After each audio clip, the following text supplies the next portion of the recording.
Hello friends, स्वागत है आपका मेरे यूट्यूब चैनल कॉमिक लाइब्रेरी में। और मैं आपके लिए लाया हूँ एक सुपर कमांडो ध्रुव के जन्म की कहानी, जिसका नाम है प्रतिशोध की ज्वाला। तो आइए शुरू करते हैं एक रोमांचक कॉमिक्स के साथ।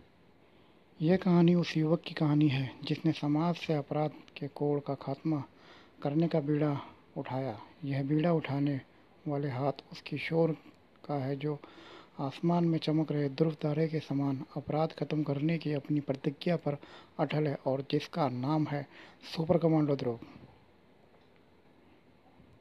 अपराध कहीं भी किया जा सकता है, पर कुछ स्थान लुटेरों के लिए भी स्वर्ग समान होते हैं, जैसे कोहरे में ढका राजनगर का बंदरगाह। जल्दी करूं वरना आखिरी स्टीमर भी छूट जाएगा। चिल्ला मत बुड्ढे, स्टीमर छूट गया तो कोई बात नहीं, पर अगर जान छूट गई तो फिर नहीं मिलेगी, समझा? बुड्ढे का मुंह चिल्लाने के लिए जैसे ही खुला और तुरंत बंद कर दिया गया। माल कहाँ है, जल्दी निकाल।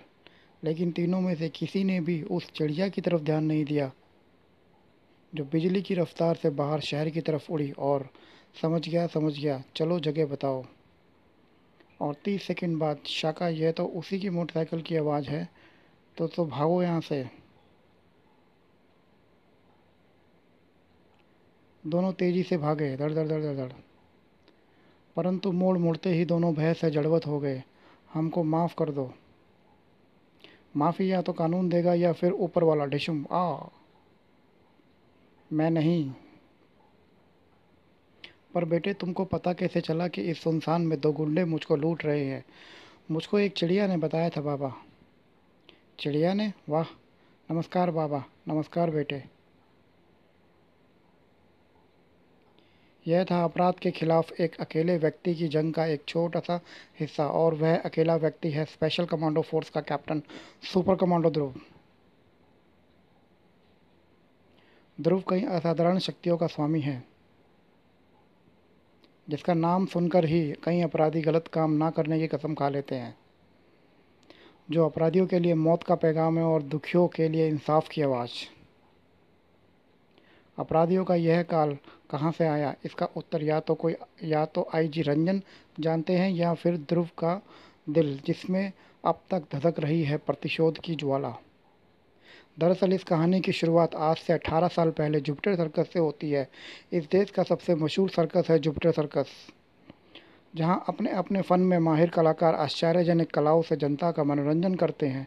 जैसे छुरेबाज रंजन, जिसके चाकू जब हवा में उछलते हैं तो दर्शकों की सांसें गले में ही रुक जाती हैं। रिंग मास्टर शेर खान, जिसके चाबुक की एक फटकार पर खूंखार शेर कुछ भी कर गुजरने को तैयार हो जाते हैं। निशानेबाज सुलेमान, जो आंख पर पट्टी बांधकर भी उड़ती चिड़िया की आंख पर निशाना लगा सकता है। मोटरसाइकिल सवार पवन, जिसका कारनामा देखते देखते कई दर्शक अपने दांतों तले उंगली दबा लेते हैं। स्ट्रॉन्ग मैन हरक्यूलिस, जिसका जैसा नाम वैसा ही काम। इन सब बेजोड़ कलाकारों के कारण जुपिटर सर्कस का हर शो हाउसफुल रहता है। परंतु इन सबके बावजूद सर्कस का एक मुख्य आकर्षण राधा और श्याम के झूले का करतब है, जो ज़मीन से 60 फुट ऊपर हवा में दिखाए जाते हैं और नीचे जाल भी नहीं लगाया जाता। ऐसे में जरा सी भी चूक का अर्थ है एक निश्चित और दर्दनाक मौत। परंतु ऐसे खतरनाक करतबों को दिखाते समय ये कलाकार क्या सोचते हैं, आइए सुनिए। राधा, मैं बहुत दिनों से तुमसे एक बात कहना चाहता हूँ। तो सोच क्या रहे हो, शो ख़त्म होने से पहले ही कह डालो। राधा, राधा, मैं तुमसे प्यार करता हूँ, और आज ही कह डालो। तुम मुझसे शादी करना चाहता हूँ। तुम तैयार हो? पर इससे पहले कि श्याम राधा का सवाल जवाब सुन पाता, पर पंडाल तालियों से गूंज के शोर से गूंज उठा। तुमने क्या कहा? मैं सुन नहीं पाया। मैंने कहा, हाँ सच। हाँ बुद्धू, तुम इतने डरपोक हो, यह मुझको पहले नहीं पता था। दरअसल राधा, यह बात कहना झूले पर करतब दिखाने से भी ज़्यादा मुश्किल है। ऐसा क्या? तो इस तरह उस संबंध की शुरुआत हुई जो जल्द ही पति पत्नी के संबंधों में बदल गई,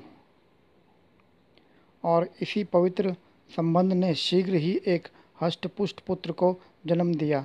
देखो श्याम, हमारे बेटे की आंखें कैसे चमक रही है। हाँ राधा, इसका नाम भी हम एक चमकते सितारे पर ही रखेंगे। उत्तर का सबसे चमकीला सितारा ध्रुव।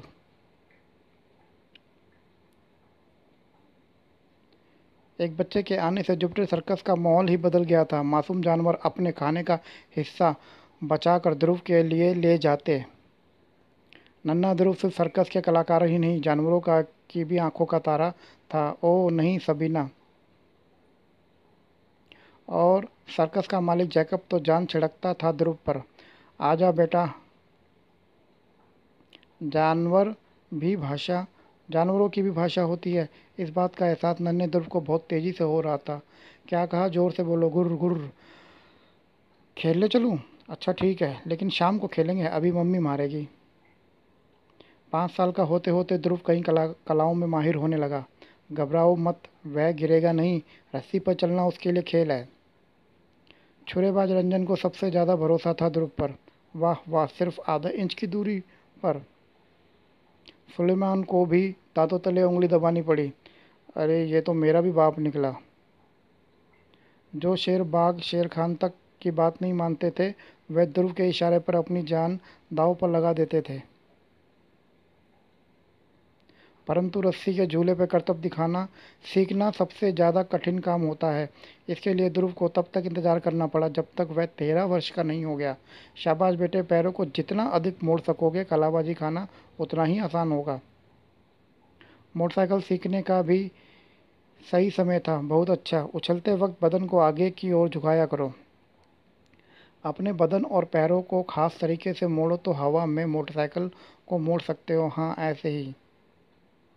अब सिर्फ हरकुलिस से ही ध्रुव को सीखना बाकी था।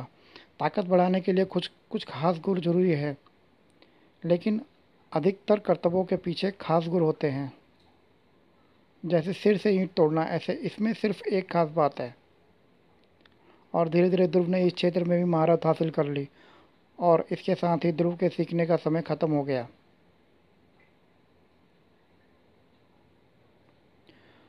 अब समय था ध्रुव को आश्चर्यजनक कारनामों को जनता के सामने पेश करने का। जनता ध्रुव के कारनामों, ध्रुव के करिश्मों और ध्रुव ने अपने गुरुओं को निराश नहीं किया। जनता ध्रुव के करिश्मों को देखकर झूम उठी। ध्रुव का हर कारनामा मौत को चुनौती देता हुआ सा था। ध्रुव के करतबों ने जुपिटर सर्कस को एक बार फिर ख्याति के शिखर पर ला खड़ा किया। और आज के अंक में इतना ही, और हम इसका दूसरा अंक जल्दी आपके सामने पेश करेंगे। तब तक आप हमें कमेंट बॉक्स में कमेंट करके बताइए ये आपको भाग कैसा लगा। तो तब तक के लिए धन्यवाद। जय हिंद, जय भारत।